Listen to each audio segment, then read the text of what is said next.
Hey, folks, what's going on? Happy podcast. 25th of the season, season 9, episode 25. The long weeks before the offseason, and here they are. The trade deadline has come and gone. The Blackhawks did what they had to do, sellers again. And we're looking at 5 or 6 weeks of some pretty grim hockey before the offseason, before the playoffs start, and then the offseason. So this is going to be a tough run. How you guys doing? What's up, Jimmy? How are you? We're doing all right. Trying to settle in for that weird area of the year where it's too early to have prospects play NHL games because their season's not over. But we still got to suffer through a pretty bad team, which is what we've seen since the deadline. Yeah, it's getting old. Sean, are you feeling similarly? Yeah, I mean, so they've been in both games since the break, like since the trade deadline, the Friday game and yesterday's games. They were in them. It wasn't like they got blown out. They're playing competitive hockey.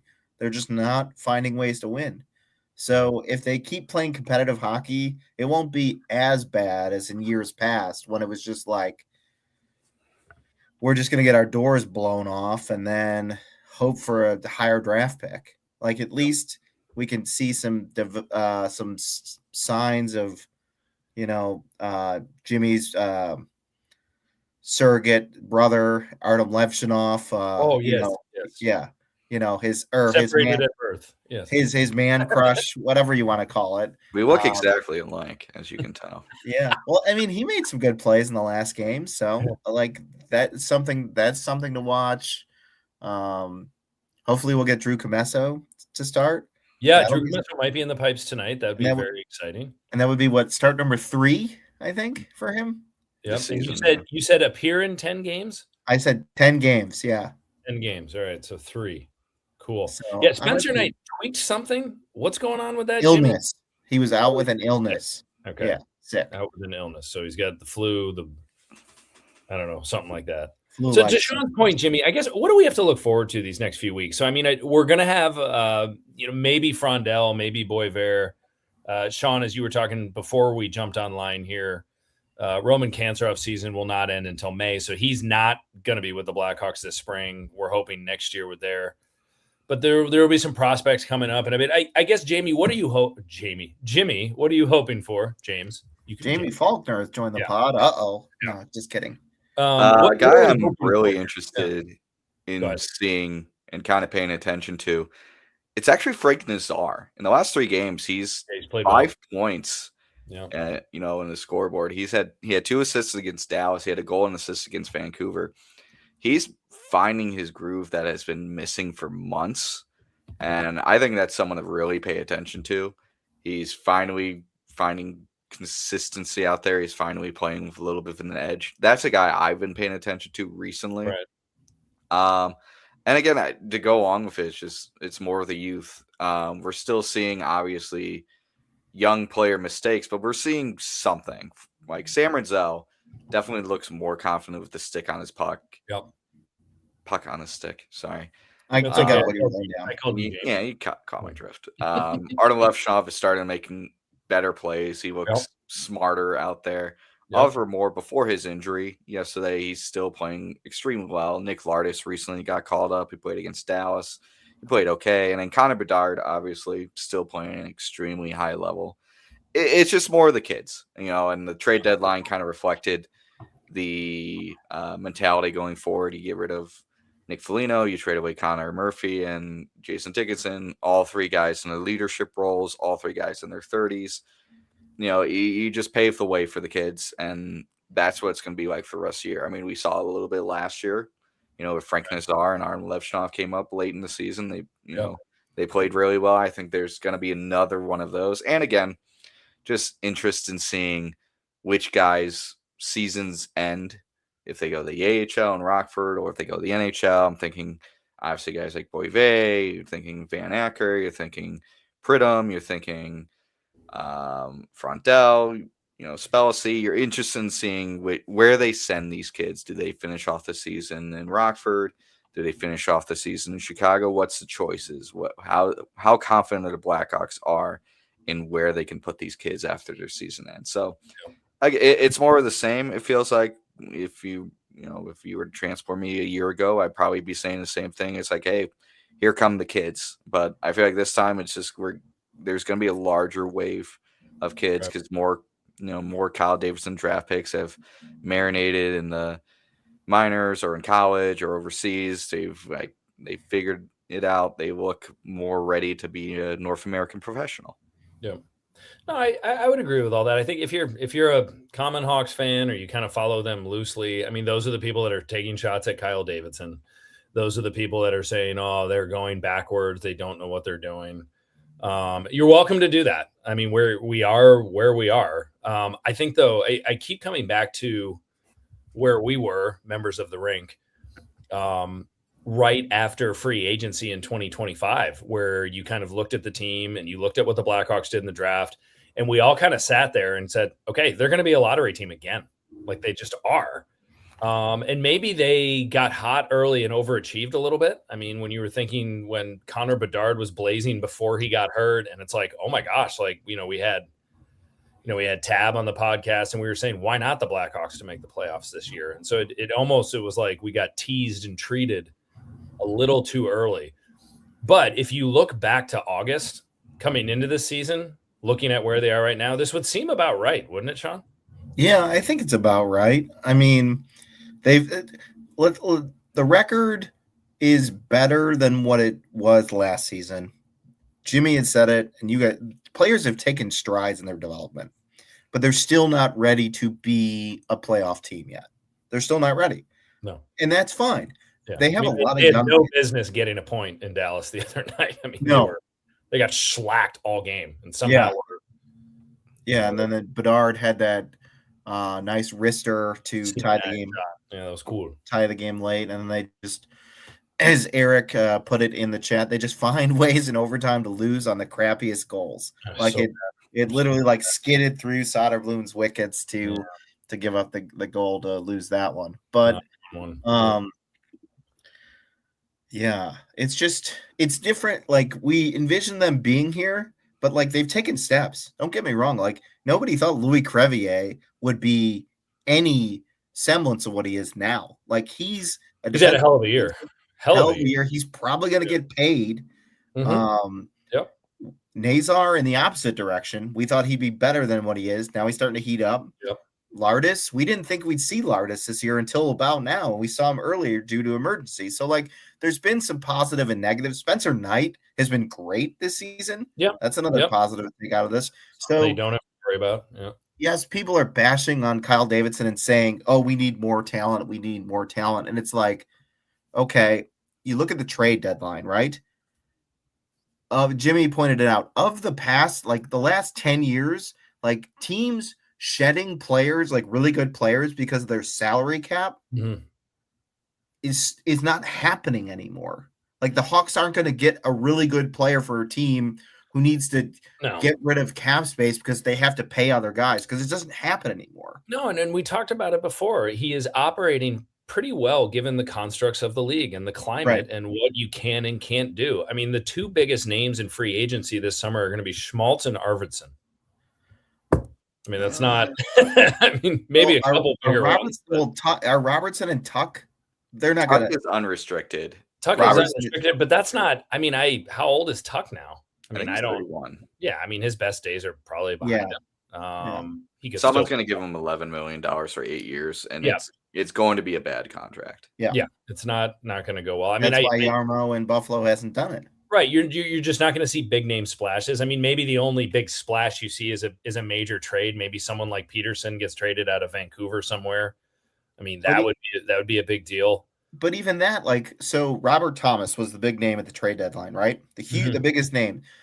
The St. Louis Blues were asking for the Sabres' top 2 prospects, and they're like Owen Power and somebody else off their current roster. Yeah, the prices are astronomical for players. No, they were asking the Bruins for their first round pick this year, James Higgins and Matthew Poitras, and that's just not doable. Like that's I was paying attention to like the AHL side and like the Rochester Americans, who are the Buffalo Sabres AHL affiliate. I don't remember if someone asked, Yarmo or someone in the Rochester organization. They asked them about the Thomas trade, and they said if that trade had gone through, Rochester would have no more talent. They have so much AHL talent. Right. They couldn't do anything. Yeah. Right. In trading the Blackhawks currently don't know what they have in all the talent they've stockpiled, right? Like, we don't know what Jack Pridham or Martin or Van Acker or Nesterosov or Nestrasil or Frondell are going to be. So trading those guys ahead of time. I did that last week. It's okay. Yeah, but trading those guys ahead of time, like without knowing what they are, you could be giving up like a star, somebody the Hawks need. Yep. So I guess I'm trying to say, like, you could be trading for Jason Robertson by giving up Jason Robertson plus other really good players. Yeah. Right. The salary cap and other constraints is basically limiting Kyle Davidson's options on how to build the team. Yeah. And basically you have to build it through the draft. Right. Well, and on that subject right now, Tab Bamford put out a Bleacher Nation article today, a mock draft of the first couple rounds. And based on where the Blackhawks are right now, he configured it where I think it was whatever place you are, if you're third from the bottom, you're going to have the third overall pick. As of right now, the Blackhawks are third from the bottom. So they will have the third best odds to yield a number one pick. There's a chance here. The Blackhawks aren't going to win very many hockey games the rest of the season. We were talking, boy, wouldn't that be something if, a few weeks ago, if there was a guy that the Blackhawks wanted that felt just outside of the top 5 where they're likely to be. Now we're talking they might be in the top 3 range. Now we're talking about a very serious hockey player. Now, if the Blackhawks fall in the top 3, where we were talking about Schmitz a few weeks ago, now we are talking about names like McKenna, Stenberg, Verhoff. What's on our wish list? Because all of a sudden Santa Claus is real again. And we have the opportunity to dream. If the Blackhawks are in the top 3, Jimmy, what do you want out of this thing? I want a forward that can score at will. And to me, that's either McKenna or Stenberg.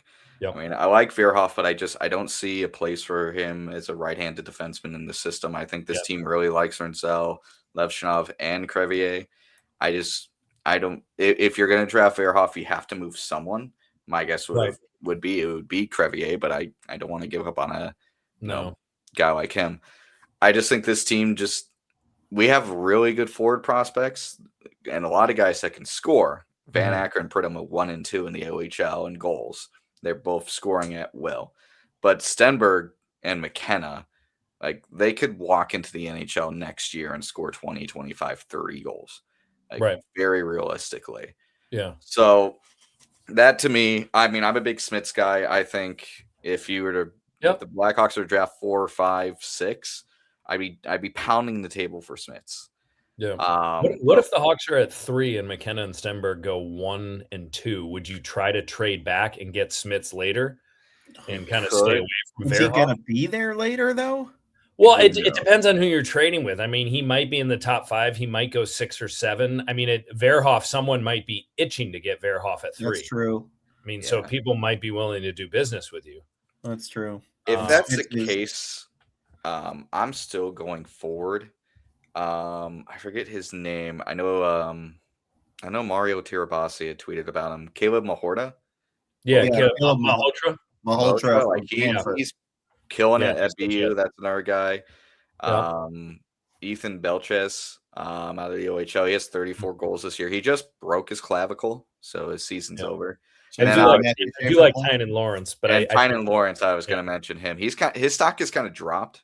But it's because BU just hasn't had a good season. BU's been rough. It's basically Malhotra and then a bunch of mediocre. But I think you're sitting at 4, or I mean, let's say we sit at 4 or 5, we're sitting at McKenna, Stenberg, or Verhoff going 1, 2, 3. The argument to me should be: is it Malhotra or is it Smits? I think Smits walks into the locker room day one as, this is a first pairing left-handed defenseman, bar none. We don't really have one of those right now in the prospect pool.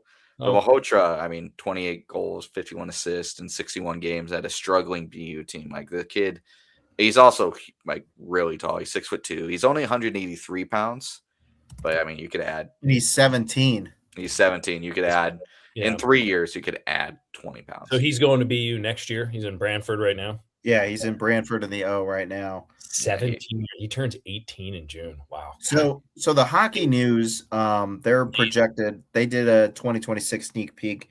Their top 10. I'll just do the top. So they had I'll just do the top 5. Verhoff, McKenna, Stenberg. Then they go Chase Reed, who we haven't talked about. Another right-handed defenseman Out of MSU. Marie. Yeah. And then Malhotra at 5. And then they go another defenseman, Carson Carrolls, Smits at 7, Tywin Lawrence at 8, Daxton Rudolph, another defenseman, 17 at a Prince Albert, the WHL. And then they go, I guess I'll do all 10. Adam Novotny. I don't know. Novotny. Yeah, I've heard of him. Yeah. Yeah. That's a guy I've heard a lot of people have said if the Florida pick falls out of the top 10 and the Blackhawks end up picking like 11, 12, 13, Novotny is like the favorite there for the Blackhawks. Yeah. A lot of people like him with the Florida pick if the Florida pick falls out of the top 10. Yeah. Now they will have a second round pick in the 30s overall, which they could target a defenseman there too. Yeah. If they end up getting a forward. But gosh, to your point, Jimmy, I mean, with Caleb Malhotra, I mean, first and foremost, the Hawks do business with the Brantford Bulldogs. It's just what they do. Yeah. They draft Brantford Bulldogs. I mean, this kid, 61 games. He's 17 years old. He's 6'2", 182 pounds. That's he's kid. Huge. That is a big boy. And the Brantford Bulldogs are going to play, and so they're probably the favorite to win the Memorial Cup this year.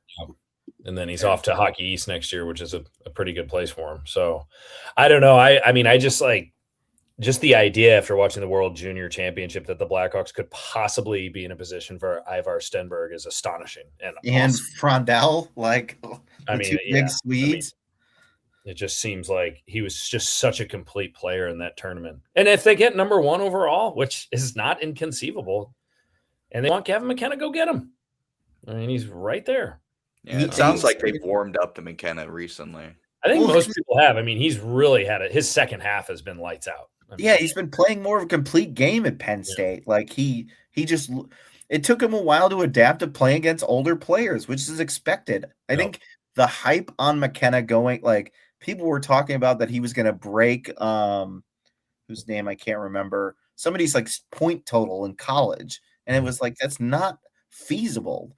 And he wasn't going to be Macklin Celebrini either. Like, they're just different players. So now that he's adjusted, also college hockey is getting older by the minute because guys can come over at 20 from any league now. So I really like what he's doing.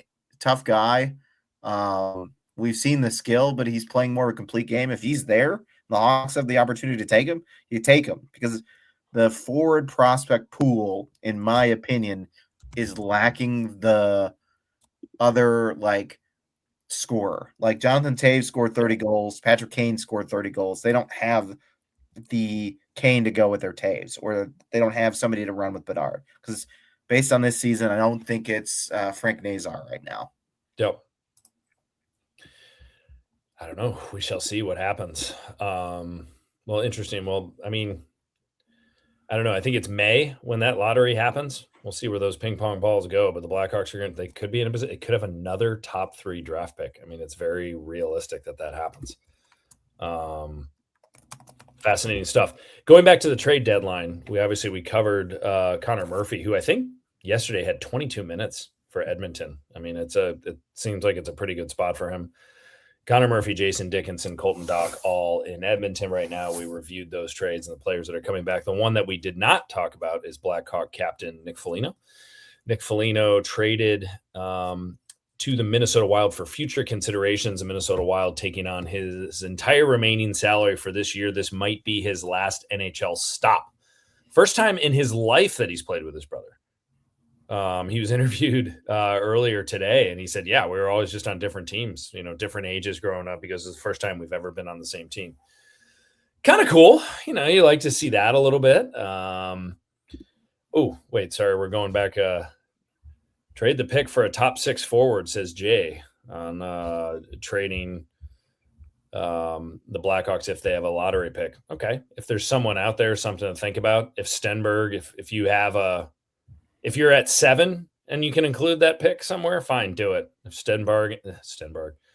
If McKenna and Stenberg are available, I would not trade that pick. Jay, thanks for your comments. College stats are inflated this year with college hockey being down across the board. Sorry, Jay, disagree with you. College hockey has never been better than it is right now, and that's the reality. Everyone's going to college hockey. They are drawing from the OHL and from the Quebec major junior leagues. They're allowed to take players they previously were not able to take. And it is now the number one choice breeding ground for players in their development.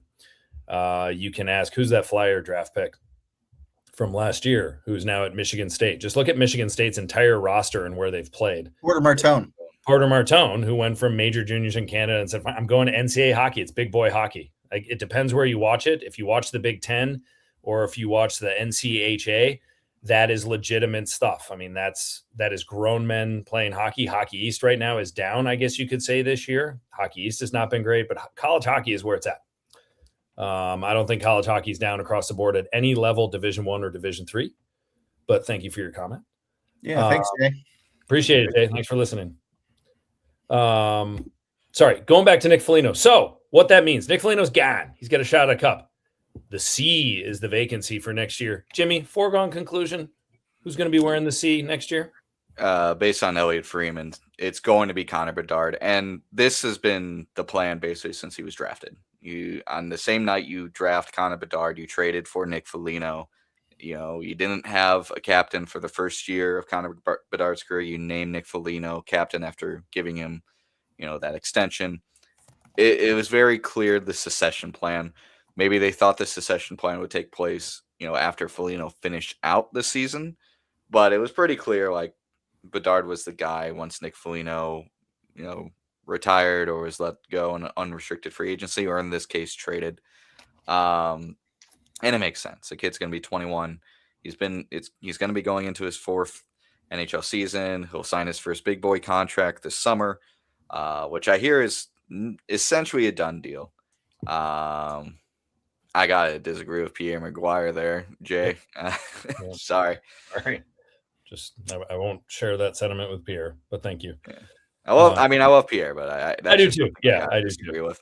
But yeah, and this makes a ton of sense. I mean, not just trading away your captain, trading away 2 of your A's.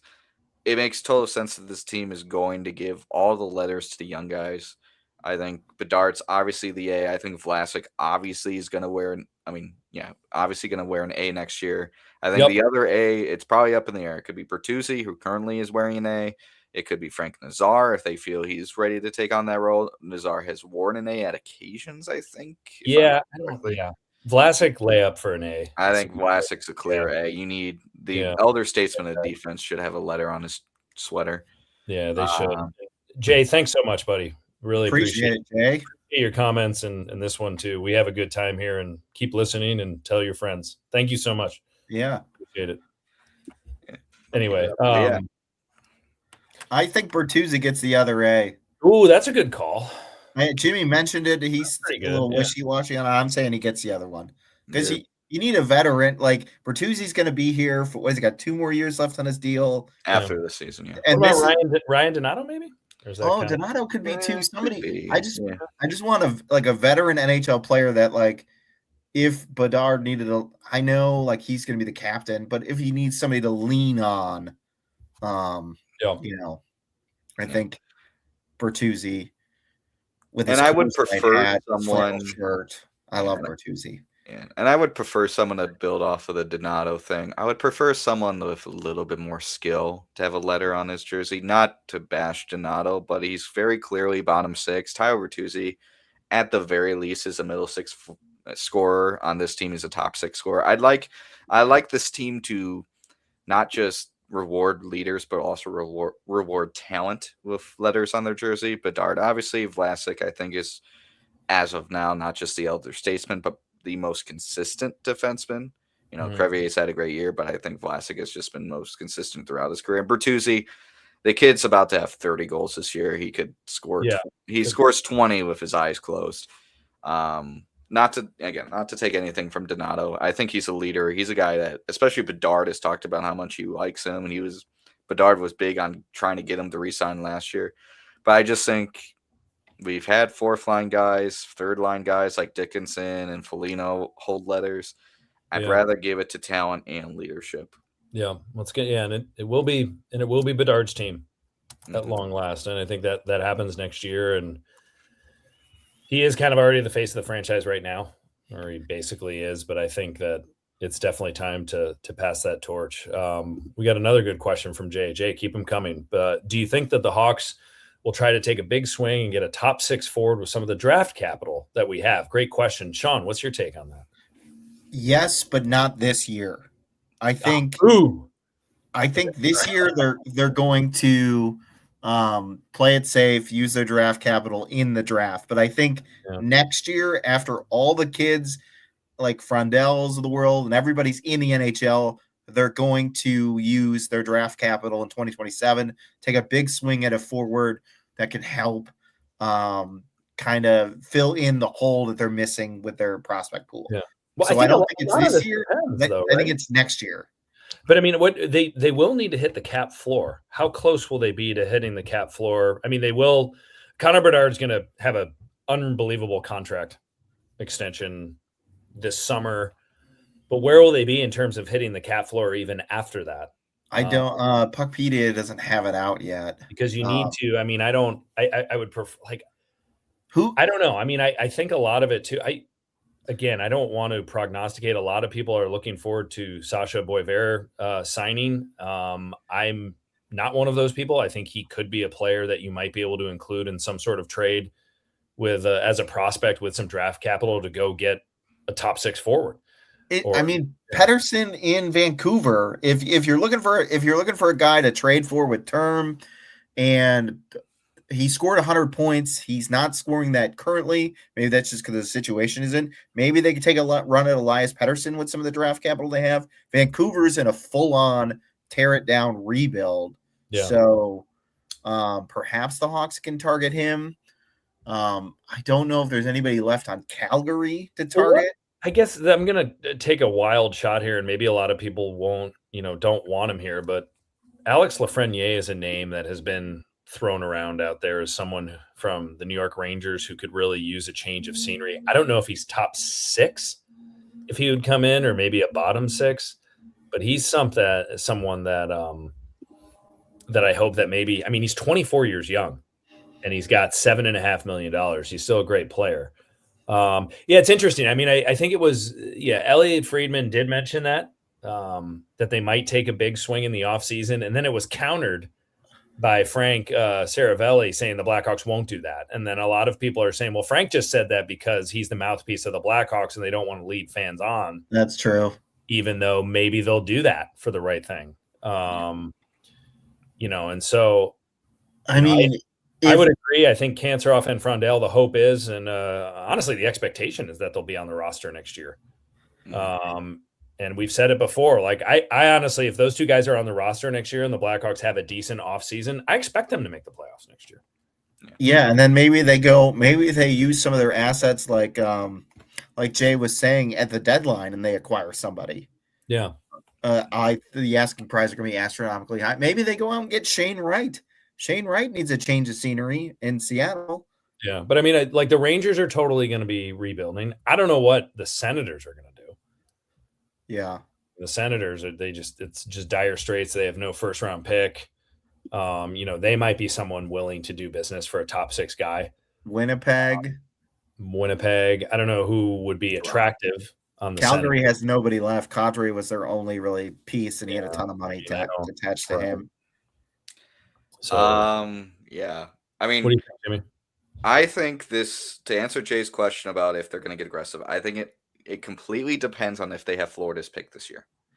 Because if you're sitting there with pick 11, 12, 13, I think you could dangle it for someone.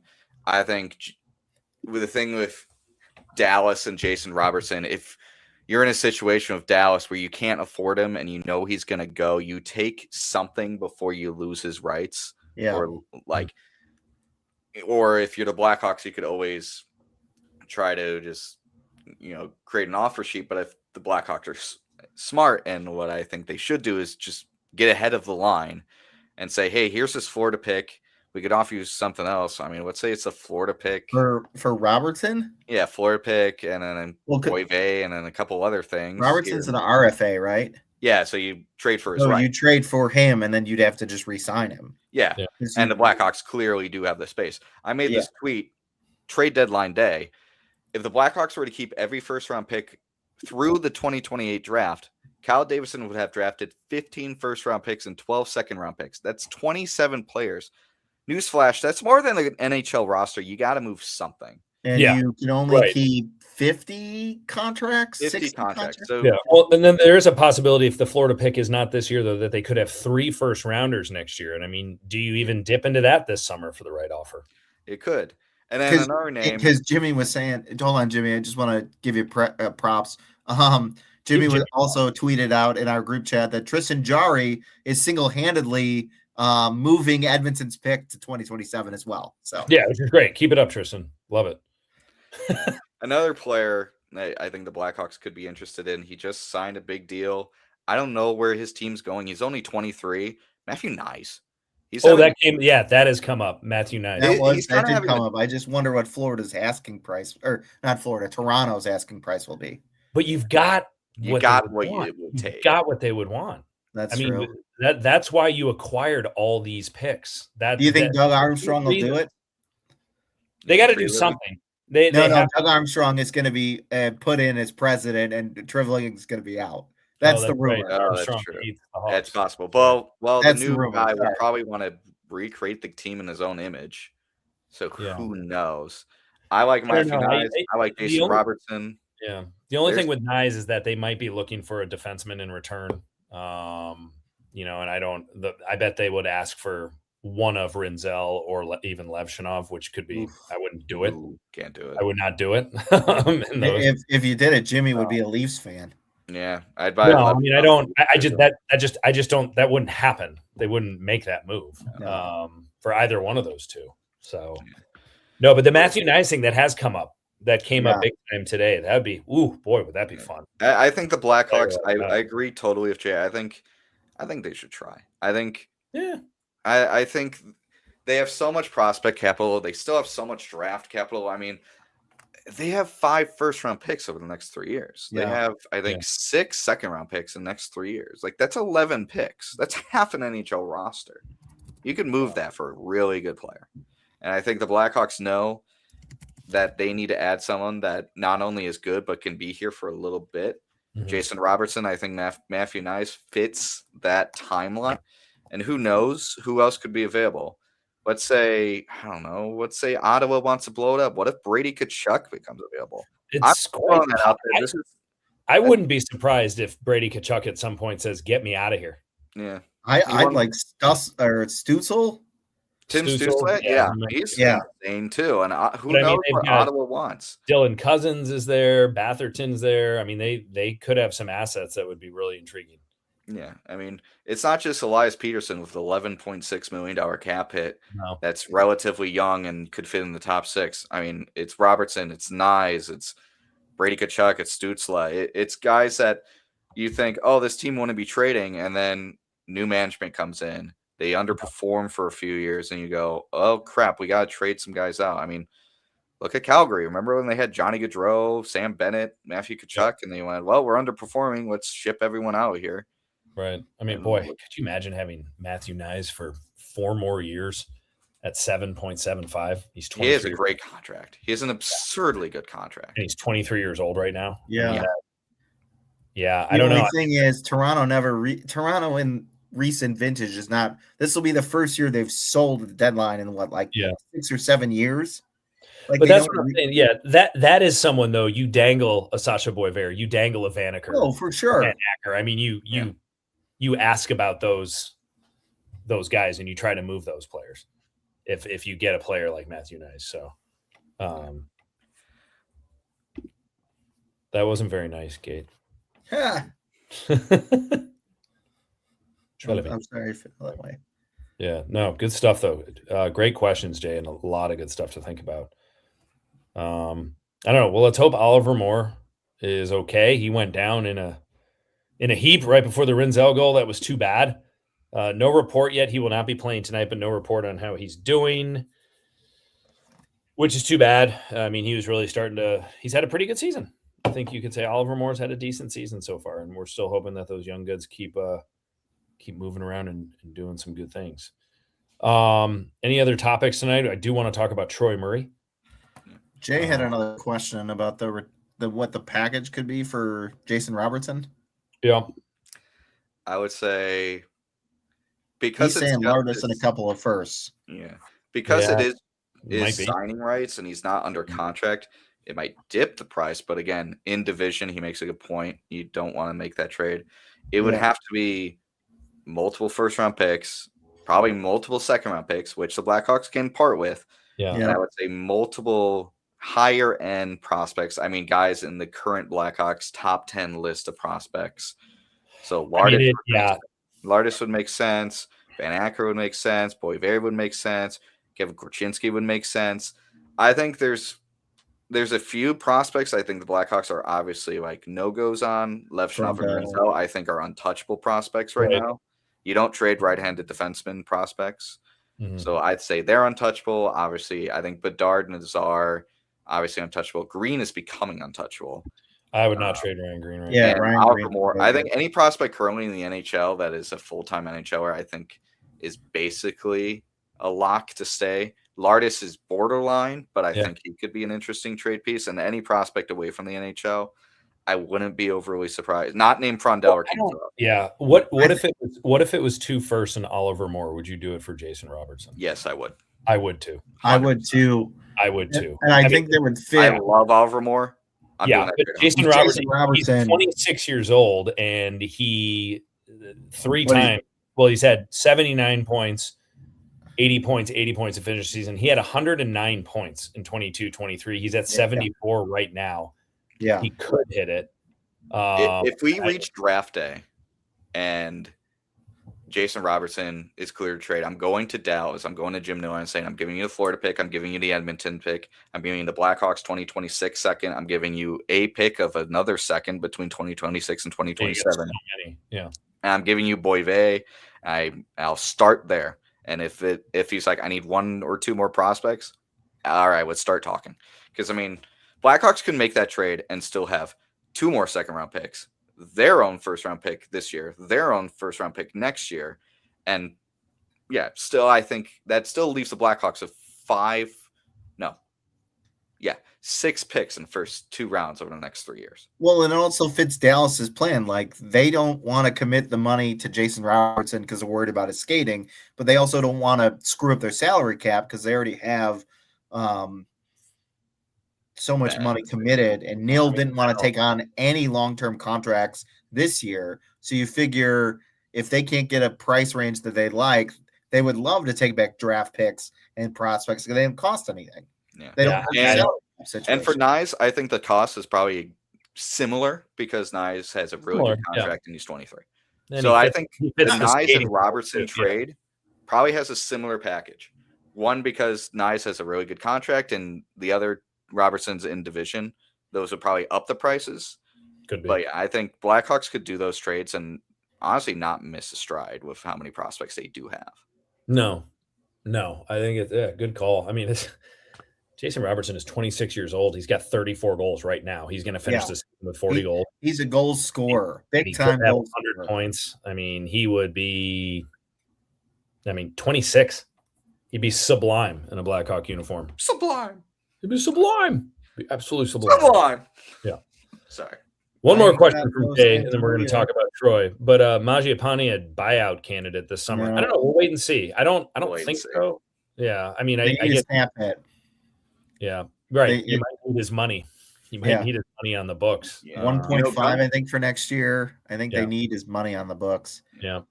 Gun to my head, hot take, I think Burakovsky's more of a buyout candidate than Mangiapane. Burakovsky needs to figure it out. They need his money too, though. That's the thing. The buyout, he's still owed about I think the buyout said he's still owed like $3.9 million next year. Yeah, you need to make the floor, and I think those guys help you make the floor. So I don't think you're. Or I don't know. Yeah, well, I don't. And we'll see. is Ilya Mikheyev going to walk away, or are they going to re-sign him? We don't know. I mean, all signs were pointed towards him getting traded. Yeah, he wanted 4 to 5 years is what I heard or read, and the Hawks were only willing to go 2 because he's 31. They were giving him a high AAV. 4 to 5 years anywhere. Yeah, I'm just saying. I don't. All right. I mean, maybe he wants to go play in the KHL. I don't know. I know, but if he said I need 5 years or I'm going to walk, I'll be like, bye. Yeah. I think with the Blackhawks, when it came to Mikheyev, they're not going to make the Ryan Donato mistake. And the thing is, Mikheyev's not playing like Ryan Donato did, where Donato was having 30 goals in a career year. Mikheyev is going to be lucky if he gets 15 goals this year. Yeah. And I know Mikheyev, his game is defensively, so I'm not going to. Well, yeah. I mean, they have the best power play in the league, and he's a huge part, or penalty kill in the league, and he's a huge part of that. He's probably the best penalty killer in the NHL right now. Right. But I don't know. I think you can find those guys. Maybe not. I don't know. I'd love to have him back, but for 3 years. Yeah. For 3 years at 5, 3 years at 4.5, fine. Then we're talking with salary cap possibly going up again. That's okay. 5 years, no. For a penalty killer, no. Not with what the Hawks have coming along. Penalty killer in his 30s, no. Yeah, no, it just doesn't seem like a good idea. No, not so much. Yeah. Well, I don't know. Maybe the Hawks will get a win tonight. We'll see. You never know. They gotta keep playing. They'll get a couple more wins here and there, and like we talked about, they'll get a spark when some of these young kids come and they're playing. That'll be kind of fun. But anyway, tough news. Oops, sorry. Go ahead. I was going to say it's going to be an emotionally charged night tonight. Oh yeah, it will be, and they'll do it right. They will definitely have some pregame ceremonies for Troy Murray and so yeah, tough day for Chicago, or a tough week, start to the week or weekend. I don't know. Today's Monday. I'm losing track of days, but Troy Murray passed away. Longtime Blackhawk announcer, as we did on trivia last week. First ever Blackhawk Selke Award winner in the 85-86 season, tasked often with chasing Gretzky around and shadowing him and Mario Lemieux and things like that. One of the first Blackhawks I remember following, my first Blackhawk season that I followed was 84-85. Remember seeing Troy Murray score a goal on Pelle Lindbergh, the late Pelle Lindbergh, Philadelphia Flyer goaltender. First time I ever saw a penalty shot. That was a Troy Murray goal against the Minnesota North Stars against Kerry Taco, their goaltender. Yeah, a lot of great memories of Troy Murray. The Blackhawks in the 1989 season made the playoffs on the last day of the season when Troy Murray stripped the puck against the Toronto Maple Leafs and tucked it home behind Alan Bester. Arguably the signature goal of his career, I guess you could say. Went to North Dakota, went on to play for the Winnipeg Jets. And then he was with somebody late in his career. He won the Stanley Cup with the Colorado Avalanche. Yeah, won the Stanley Cup with Colorado, was on the roster. And then he was with he played with Ottawa too, I thought I just saw. Yeah. But a remarkable career. And then in the booth, I mean, everyone remembers him and John Weidman calling the Patrick Kane goal. Yeah. Trying to figure out where the puck was. Yeah, and I think it was in the 17 seconds when David Bolin scored, and everyone's playing that clip where he said, and the people here are stunned, and so am I. That was really cool. So anyway, and Darren Pang gave quite a tribute last night when talking about him, and he got choked up. Obviously, they were teammates at one point in Chicago, but then, through their commentary and working for the league and working for the Blackhawks, obviously rubbed elbows and became very, very good friends. He's very close with Tony Granato. You heard from Tony Granato on him last night. So this isn't just a Blackhawk thing. This is a big, the big loss for the NHL in general. 63 years young, too young. WGN TV, I'm sure you can find it. They did something at 5:30 Central. I'm sure you can find it someplace. They had Eddie O on talking about him. So yeah. Good call, Jay. He was on the Wolves. Forgot about that. Yeah, me too. Finish his career. Was he on the? He wasn't on the Wolves with Chelios, was he? No. No. Chelios was later than that. Yeah. Yeah. But anyway, the original number 19, I think it was Jonathan Taves. I can't remember when. I don't think it was this year, but when they did Hockey Fights Cancer and he came in with a supporting. Yeah, I think it was 20. It was his last year with the Hawks, I think, wasn't it? Yeah. Yeah. Yeah. So anyway, tonight at the United Center, there will be a tribute of some sort. I bet it is very well done. Hope his family's there. And Troy, wherever you are, man, I hope you're calling a good game up there and you're being the awesome defensive forward that you are. I mean, at national championship at North Dakota, really good career, won a Stanley Cup, stayed involved in hockey. It's a pretty good take. Good shit.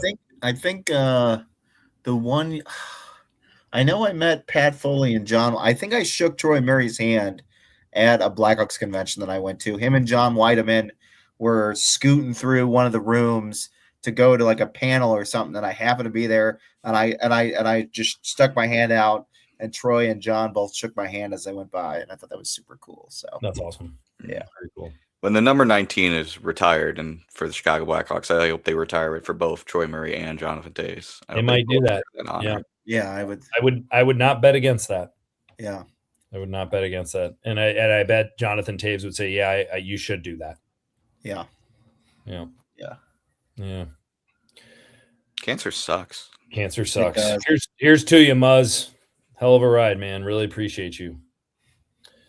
So, let's go watch some Hawks. Any final thoughts on tonight? Jay, thanks so much for joining us and your awesome questions. The Gatekeeper, I know you were listening to. Any final thoughts, things to think about ahead of tonight down the road, fellas? With the Blackhawks season, I kind of looked this up. The Blackhawks have matched their overtime and shootout losses from last year of 11. They currently have 2 less wins than they did last year, and I think they have 20 games to go. I think they have 57 points, is it? 56 or 57? Man, I think it's 57. They're 4 points off their total last year, so 2 wins and an overtime loss for the last 20-ish games the rest of the year. They are a better team than last year, which is what we're kind of hoping. Yeah. I think everyone I think the best way to describe a team improving is, I call it, I don't remember if someone called it something or like someone came up with this phrase. It's called the 7-point swing, whereas like each year, if you're a growing team, if you're going from the basement every year, you should go 7 or more points from the previous season. So the Blackhawks this year, I'll just look it up real quick just so I can remember. Yeah. This year, the Blackhawks currently sit at 57 points. Last year, they got 61.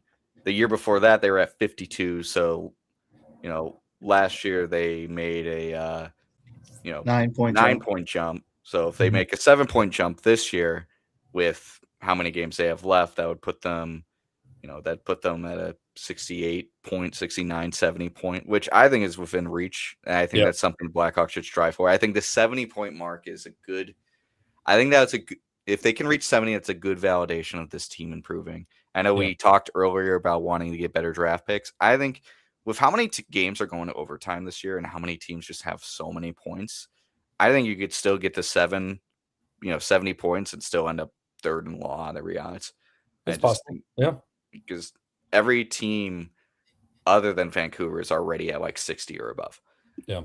So it shouldn't be an issue. Plus, I want to shout out Rockford. The other trade we didn't talk about, very minor, but I thought it was interesting. The Blackhawks traded forward Aiden Thompson to the Hartford Wolfpack for Stanley Cup champion Derek Pouliot, a defenseman. Mm-hmm. It made a lot of sense. Aiden Thompson was 24. He's a pretty old prospect. I think he was not Denver great University Pioneers. Yeah, he wasn't great in Rockford this year. I think the writing was on the wall of how many got surpassed by so many other prospects. Yeah, he was falling down the depth chart. I thought Derek Pouliot makes a lot of sense for where Rockford is. Yep. He's signed in the contract next year, so that gives both Sean Fitzgerald and Derek Pouliot a chance to kind of be leaders on the defensive side in Rockford. I think it's also a sign that like Kevin Korchinski and or Ethan Del Mastro, I think they expect one or both of them to. They can't. They're both will be non-waiver exempt next or waiver. They have to go through waivers next year. Yeah, both of them. So I think there's going to be a defenseman just like exodus in Rockford. Plus, they have a couple guys coming off contract. Like I think with Pouliot, you have 4 defensemen under contract in Rockford with Pouliot, Cavan, Fitzgerald, Tage Harding, and Jake Furlong. Mm-hmm. I think having guys like that makes a ton of sense for Rockford because they've really struggled defensively, like and offensively. Let's be honest, the team has really struggled this year. But having that stability in the back end, I think that makes a lot of sense. I just went on a tirade about 2 AHL players. So hey, that's okay, Jimmy. That's all right. I hope my 2 Rockford fans really appreciate how much I appreciate them.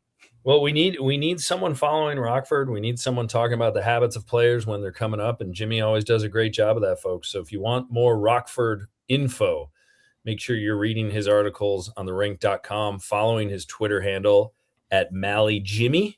Follow Sean at Diesel3426. Follow you don't get anything of value from me, but you know, get tons of value, Sean. Why are you saying these? Your things? insight is absurd. Yeah, both of you. The self-deprecation over the last 30 seconds, I can't handle it. I wanted to say something really fast before we get out of here, though. Andy and I have a hat bet. Oh, yeah. I just wanted to put that out there. We have a hat bet. The University of Notre Dame hockey is playing the University of Michigan hockey in the Big Ten tournament. Notre Dame comes off a 3-game winning streak, beating Penn State and sweeping Ohio State for the first sweep of a Big Ten weekend opponent since 2023. So I'm hoping Notre Dame rides high and takes out Michigan just like they took out Minnesota last year in the first round of the tournament. But so I will be there. I'm off to Ann Arbor Wednesday morning. I will be at that game rooting for the Wolverines and a new hat. And a new hat. What I want out of this, going with my sister, will be a lot of fun. Jay has one more question. When are we normally doing the show? We do it during the week. Follow our Twitter handles, and we will make announcements as to the next time we go, usually Monday, Tuesday, or Thursday nights. But we usually go at 8 o'clock Eastern. But follow us on Twitter, Jay, and we'll have updates on when the next time we go is. Yeah, appreciate you listening. I really appreciate it in the comments. Yeah, who is Gate? The gatekeeper is Jeff Osborne, who Jay apparently played roller hockey with your brother. I don't know. I guess I'm going to I'm sorry your brother had to experience that. We don't wish that upon anyone. Very sorry about the inconvenience for your brother and your family. But so it goes. At any rate, go Hawks tonight. Let's get a Hawks win on Troy Murray night. Yeah, let's get a Hawks win. Let's get one for Utah Mammoth. That would be big. That'd be really big if the Hawks put on a show tonight and got one done for 19. So that's what we're hoping for. Anyway, we'll be back next week with more stuff. We'll let you know what night it is. On behalf of Sean, Jimmy O'Malley, I'm Andy Campbell. Everyone have a good night and go Hawks.